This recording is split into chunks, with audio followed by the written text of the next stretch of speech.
Welcome to the Game Week 34 team selection.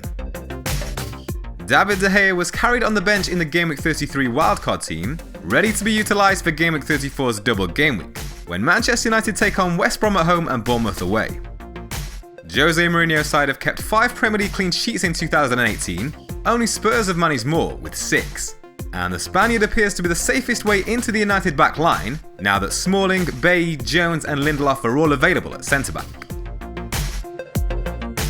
In defence, it's Wes Morgan, Jan Vertonghen and Marcos Alonso, and like De Gea, the trio each have 2 fixtures to play in Game Week 34. With 4 clean sheets in 2018 for Leicester, and 3 clean sheets for Chelsea in that time, fixtures against Burnley and Southampton offer reasonable potential, especially considering that only Huddersfield and Stoke have scored fewer goals than Southampton this calendar year. Spurs were just 1 mistake away from keeping Stoke from scoring last weekend, and no Premier League team have kept more than their 6 clean sheets in 2018. The midfield also remains unchanged from last game week's wildcard team, with the double Spurs midfielders of Dele Alli and Heung-min Son keeping their places, alongside Riyad Mahrez and Willian. The big absence here is of course Mohamed Salah, and despite having just the 1 fixture in Game Week 31, it is an attractive looking home encounter with Bournemouth.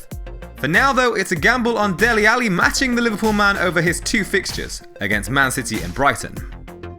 His tally of 4 big chances created over the last 6 game weeks is joint highest amongst all players, matching Liverpool's Andy Robertson and surprisingly Theo Walcott. Only Salah has directly contributed to more goals than Ali over that period too, with 9 FPL involvements to the Spurs man's 6. There will be the 1 transfer made amongst the forwards, as Pierre-Emerick Aubameyang is set to make way for Romelu Lukaku to complete the full house of double game week players. Arsenal have a single game week, travelling away to Newcastle, whilst the big Belgian takes on his former club West Brom, and then a second fixture against Bournemouth, 2 teams he boasts a very good goal scoring record against. Lukaku has scored 6 goals in 5 Premier League appearances against Bournemouth, and 5 goals in 8 against West Brom. The Manchester United forward will be joined by Leicester's Jamie Vardy, who scored for a 3rd consecutive game when Leicester were beaten by Newcastle last weekend. Ashley Barnes may have failed to score against Watford last weekend, but he bagged 4 goals in his previous 4 league games and faces back-to-back home fixtures in Double Gameweek 34, so he's a handy enabler priced at 5.4 million. Only Aubameyang and Salah have scored more goals than the Burnley man over the last 6 game weeks. The big absence up front is of course Harry Kane.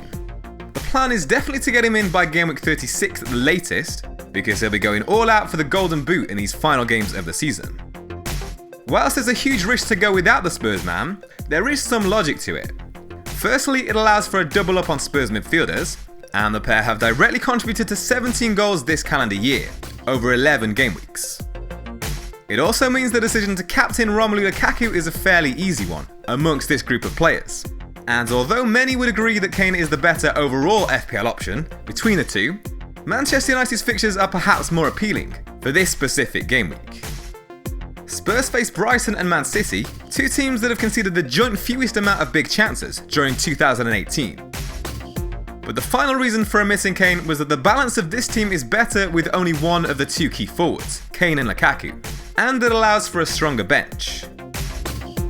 With that in mind, the bench boost chip has been activated for Game Week 34, meaning that Brighton's Matt Ryan, Man United's Jesse Lingard, and the double Burnley defence of Lowton and Tarkowski will all contribute to the points tally over their potential 8 fixtures collectively. After deciding to use the wildcard last game week, playing the bench boost here was a fairly straightforward choice, since it's a double game week, with each of the players carrying the potential to play in 2 fixtures, and there's a very short space amount of time between playing the wildcard and playing the bench boost, so the chances of players remaining fit and in form are as high as possible.